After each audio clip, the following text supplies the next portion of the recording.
राजधानी लखनऊ में आज हम ऐसे शख्सियत से मुलाकात कराते हैं जो अखिल भारतीय भोजपुरी समाज के दिल्ली प्रदेश अध्यक्ष एवं उत्तर प्रदेश प्रभारी हैं, राजेश कुमार श्रीवास्तव जी।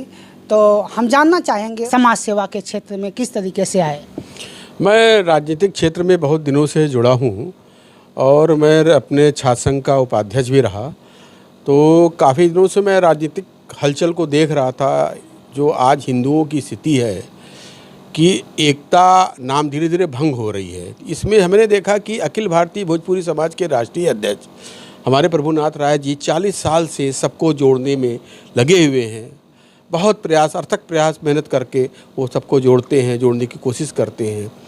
तो मैंने सोचा चलो इनका सहयोग करके, इनका साथ दे के हम आगे कुछ ऐसा करें कि जिससे कम से कम हमारे जो भोजपुरी समाज है, जो आज पूरी दुनिया में हर कोने में मिलेगा, आपको हर जगह पे आपको उनको दिखाई पड़ेगा, जो हर जगह वो कामयाब हैं, काम करते हैं, मेहनत करते हैं, ईमानदारी से रहते हैं, उसके बाद भी एक नहीं हो पा रहे हैं। उनको मुंबई में जो उत्तर भारतीयों का ऊपर दिक्कतें आई, उनके लिए भोजपुरी समाज ने भी कई कदम उठाए थे, उस पर क्या कहेंगे? उस पर कहना ये है कि वो हमारे एकता न होने के कारण वो लोग प्रभावी बनाना चाहते हैं, तोड़ना चाहते हैं, वोट बैंक का बनाना चाहते हैं। और हमारे प्रभुनाथ राय जी की इच्छा थी कि सब लोग एक होएं, एक हो के एक साथ लड़ें। जब एक साथ लड़ेंगे तो उनको कोई भी फेल करने की क्षमता नहीं होगी, कोई उनको किसी तरह से दिक्कत पैदा नहीं कर सकता। इसीलिए हमने इस समाज में को ज्वाइन किया और इनके साथ खड़े होके विगत 3-4 सालों से इनका साथ कंटिन्यू मैं दे रहा हूँ। भोजपुरी समाज से पहले आप समाज सेवा में थे या बाद में आए? सामाजिक क्षेत्र में मैं बहुत दिन से हूँ, 40-42 सालों से। 40 साल तो मेरा लगभग हो गया। ठीक है, बचपन से मैं बड़ा सेवा करता हूँ लोगों का, समाज जिसके सामने। देखिए, हमारा प्रयास होता है कि हम किसी के लिए प्रयास कर सकते हैं। हर आदमी के लिए प्रयास करता हूँ, प्रेशर किसी पे नहीं डालता हूँ। किसी का काम हो जाए, उसका सम्मान उसका बचा रह जाए, इसकी लड़ाई मैं शुरू से लड़ता हूँ। कोरोना काल में भी आप काफ़ी सक्रिय दिखे थे समाज सेवा के क्षेत्र में, भोजपुरी समाज के भी माध्यम से। देखिए, कोरोना काल में हम लोगों ने ये नहीं देखा कि ये हिंदू है, मुसलमान है, सिख है, ईसाई है, कोई नहीं। परिभाषा कोई जो जहाँ है उसको कैसे भेजा जाए। हमारे प्रभुनाथ राय जी बेचारे बीमार थे, तकलीफ में थे, उसके बाद भी वो सबके लिए गाड़ी का इंतज़ाम, बस का इंतज़ाम, जिससे हमसे जितना सहयोग हो सकता था हम करके, बिहार है, उड़ीसा है, मध्य प्रदेश है, जिसको जहाँ भेजना था उसको हमने लोगों ने भेजने का प्रयास किया। आपकी शिक्षा दीक्षा कैसे, कब, कितनी पूरी हुई? कहाँ के रहने वाले मूलतः? मैं मूलतः तो बनारस का रहने वाला रहा, लेकिन 40-45 साल से लखनऊ में आके बस गया। और मेरी शिक्षा पोस्ट ग्रेजुएट है, LLB भी मैं किया हूँ और यही मेरी शिक्षा है।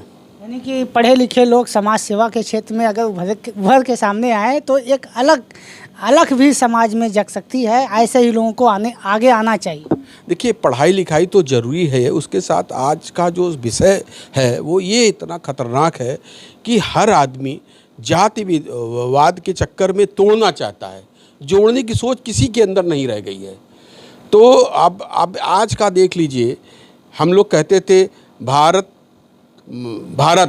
है, भारत भाग्य विधाता है, शुरुआत थी ना। आज भारत का नाम जैसे आया, भाग विधाता खत्म हो गया, इंडिया भारत शुरू हो गया। नहीं, अब ये जो है जोड़ने की बात आपने की, तो एक तरफ 36, एक तरफ 28, इस तरीके के पार्टियों का ये गठबंधन इंडिया वर्सेज NDA, ये कहाँ तक आप सार्थक मानते हैं? देखिए, जो इंडिया है और जो NDA है, दूसरे में इतना फ़र्क है, ज़मीन और आसमान का फ़र्क है। एक तरफ सिर्फ सत्ता को पाने के लिए है और एक तरफ सिर्फ विकास का मार्ग है। तो जो सत्ता में पाना चाहता है उसको तो जाति की राजनीति करनी है, वो कर रहा है पूरी तरह से। और एक आदमी हमको बता दीजिए, आज के डेट में जब से हमारी नींव पड़ी है, रामायण, गीता, पुराण, वेद, सब जगह हमारे भारत का जिक्र है। पूरी दुनिया में कोई ऐसा धर्म नहीं है जिसमें भारत का जिक्र हो, चाहे वो पहले पाकिस्तान, रसिया, सब हमारे पास होता था। एक समय था, हम लोग जब स्कूल में पढ़ते थे तो कक्षा 3 से लेके ग्रेजुएशन, पोस्ट ग्रेजुएट तक हम लोग साइकिल पे ही थे, हम मोटरसाइकिल पे नहीं आ पाए। है। और जब हमारा विकास हुआ, आज हम इस जगह पे आ गए हैं कि हमारे पास कार है, हम चंद्रमा पे जा रहे हैं, सूर्य पे जा रहे हैं, परमाणु बम लड़ रहे हैं, पाकिस्तान और चीन को ललकार रहे हैं, तो हम तो विकास की तरफ चल रहे हैं। हम गए थे चाइना के बॉर्डर तक, देख के आए रोड जहाँ पे हम पैदल नहीं चल सकते थे, वहाँ पे 4 व्हीलर रोड बना हुआ है।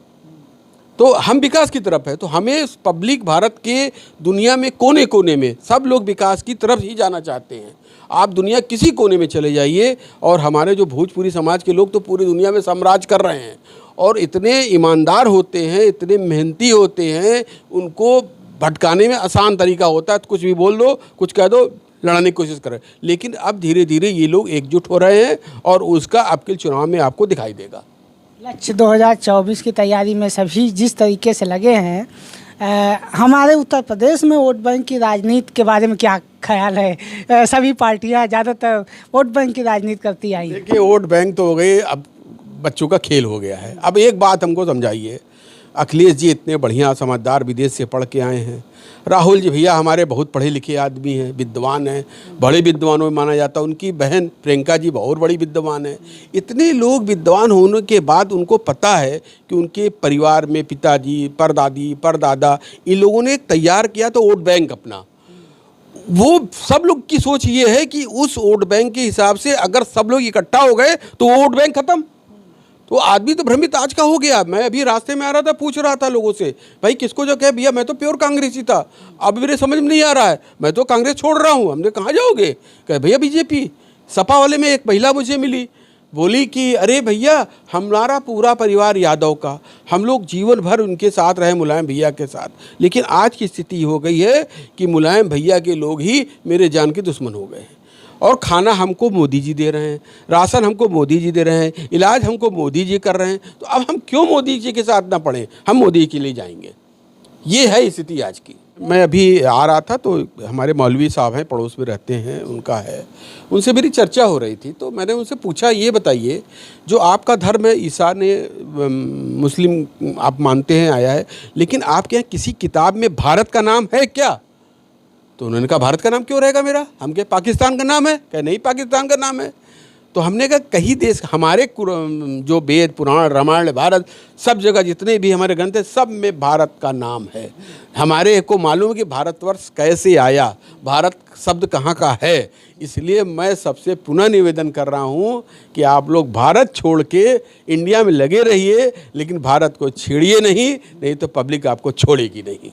पब्लिक को खाना भी जिसको मिल रहा है उसके पास भी 12 से 15,000, 20,000, 25,000 का मोबाइल है। वो मोबाइल से सब कुछ अपना देख रहा है, सब समाचार सुन रहा है। तो अब पब्लिक लोग गरीबी गरीबी गरीबी करे, गरीबी कहाँ है? मैं अभी अमेरिका गया, मैं कनाडा गया, मैं रसिया गया, मैं सब जगह भी घूम के आया हूँ, देख के आया हूँ कि यही टमाटर कनाडा में 200 रुपये का एक, यही मूली 300 रुपये की एक है, अमेरिका में यही अंडा 80 रुपये का एक। तो उस हिसाब से इंडियन रुपये से आप देखिए हमारा सबसे सस्ता रेट। आप पाकिस्तान को देख लीजिए, आटा 300 रुपया, पेट्रोल 300 रुपया। उस हिसाब से सोचिए हमारे पास तो जनमानस का सैलाब है, हम लोग 140 करोड़ पब्लिक है, उसके बाद भी हमारा ये स्थिति है कि हम इतने नॉर्मल रेट पे रह के खाते हैं और आराम से सोते हैं। और आपको एक बात और बता दूं, भोजपुरी समाज के लोग आज तक पूरे दुनिया में बसे हुए हैं, लेकिन आप कभी नहीं सुने होंगे कि भोजपुरिया कभी भी कोई युद्ध किया हो, लड़ाई किया हो, दंगा किया हो, फसाद किया हो, उसके ऊपर कोई आरोप लगा हो, कोई नहीं है। लेकिन क्रांतिकारी रहे हैं आज़ादी की लड़ाई में, उनके अंदर खून में रग में बसा हुआ है। बलिया की बात करें चाहे पूर्वांचल, दिमाग पलटा, समझ लिए सब काम सबका समाप्त। सब सड़क पे दिखाई देंगे, कोई ठेला लगा के, कोई रिक्शा चला के, कोई इनका ही छाप बन जाएगा कुछ दिन बाद। हाँ, ये है पक्की रिपोर्ट। और भोजपुरी भाषा को संविधान की 8वीं अनुसूची में शामिल करने के लिए संस्था लगी हुई है। ये तो सरकार देख रही है, हर तरफ देख रही है, और सरकार ने भी अपना सोच बना लिए हैं, तभी लोग मंच पे आना शुरू किए हैं और उनको पता है कि हमको अलग नहीं किया जा सकता। मैं भारत का हृदय हूँ, मैं इतना बड़ा शरीर का हिस्सा हूँ, अगर मुझको कोई ब्लॉक करेगा, भोजपुरी को ख़त्म कर देगा तो कुछ बचेगा ही नहीं। 33-34% हम लोग हैं और हमारे यहाँ तो सबसे बड़ी बात है कोई जाति नहीं है, हिंदू भी है, मुस्लिम भी है, सिख भी है, ईसाई भी है, पंजाबी भी है, सब लोग हैं। तो ये जात धर्म खत्म करने वाला एक भोजपुरी समाज ही है और दूसरा कोई नहीं है। दिल्ली में भी काफ़ी संख्या है। बहुत बहुत दिल्ली में स्थिति ये है आज की डेट में, मेरे हिसाब से करीब करीब 24 से 25 लाख लोग हैं दिल्ली में जो पूर्वांचल से टच कर रखे हैं, और उनकी वजह से ही केजरीवाल जीत रहे थे। लेकिन अब धीरे धीरे लोगों का मन परिवर्तन हुआ है, इस परिवर्तन का असर आपको दिखाई देगा। छोटा सा काम जो केजरीवाल के पास था कि छोटा छोटा सुंदरीकरण कराने का, वो नहीं कर पाए 5 साल में। इनसे तो अच्छा शीला दीक्षित बेचारी कुछ की थी, लेकिन उनके थोड़े समय के लिए कर पाई थी, उसके बाद से उनका भी काम खत्म हो गया। ठीक है, तो अब जो बीजेपी का जो लक्ष्य है, उस लक्ष्य में दिल्ली सज जाएगी, दुल्हन बन जाएगी, उसकी सुंदरता वर्ल्ड लेवल पे आएगी।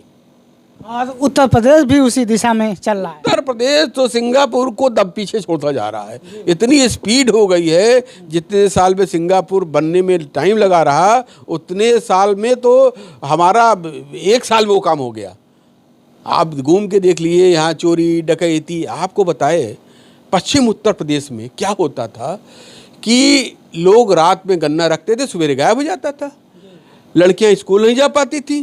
ठीक है, और हत्या तो आम बात था, चरम पे था। आप वहाँ पे जितने खनन माफिया इतने थे कि आप पूछ नहीं सकते थे। लेकिन योगी सरकार के आने पर लोगों में एक डर पैदा हुआ, बुलडोजर बाबा के नाम से भी दहशत है और अपराधियों की जगह जेल में, ये कहावत उनकी सिद्ध हो गई। 2 स्थिति बन गई है अपराधियों के लिए, या तो जेल या तो रेल।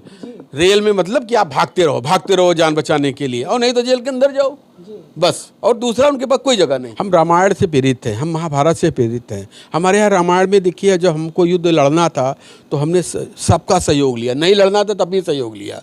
ठीक है, चाहे वो किसी भी प्रजाति का आदमी हो, कोई भी जाति का हो, कोई भी जानवर हो, बंदर हो, सबके लिए स्नेह भरा है, और दुश्मन को भी हम गले लगाते रहे हैं। तो हम लोग उस समय की सोच वाले, उस वर्ष के भारतवंशी हैं, उस समय के हम लोग हैं। ठीक है, उस समय का हमारे पास जीन है। तो अभी जो लोग भटका रहे हैं, हमारे यहाँ एक चीज़ होती थी, हमको पढ़ाया गया है कि हमारे यहाँ 2 तरह के गुरु होते थे, एक गुरुवाचार्य, एक शुक्राचार्य। जो गुरुवाचार्य होते थे वो अच्छी शिक्षा देते थे, अच्छा ज्ञान करते थे, विकास कराते थे, और जो शुक्राचार्य होते थे उनके साथ के जो लोग होते थे वो राक्षस प्रवृत्ति के होते थे। उनका काम है तोड़ फोड़, लूट, मांस, मदिरा। अब देखिए हमारे सामने आज तक पूरे इतिहास में इंडिया के कोई मांस बनाते नहीं देखा गया। जो प्रधानमंत्री पद पर हो, वो चिकन बना रहा हो, मटन बना रहा हो, मसाला डाल रहा हो, आलू डाल रहा है। अरे खाने वाले खाते होंगे, लेकिन इस तरह खुला टीवी प्रचार करके नहीं। अब हम तो बड़ा आश्चर्य हो रहा है कि इस तरह के अगर प्रधानमंत्री का दावेदार आदमी की स्थिति कैसे हो सकती है, कभी उसको कोई नहीं सकता वोट। जी, अगर इस तरह का प्रचार किया जाए, दुष्परिणाम उसके भयानक होंगे, देश के लिए भी बहुत खतरनाक स्थिति हो सकती है। इसलिए अपने लोकतंत्र में अपना अधिकार यानी वोट देने का अधिकार सही जगह करें, सुरक्षित तरीके से करें, जिससे कि आपका विकास हो सके, देश का विकास हो सके। आई कनेक्ट न्यूज़ के लिए लखनऊ से मैं सुभाष निषाद।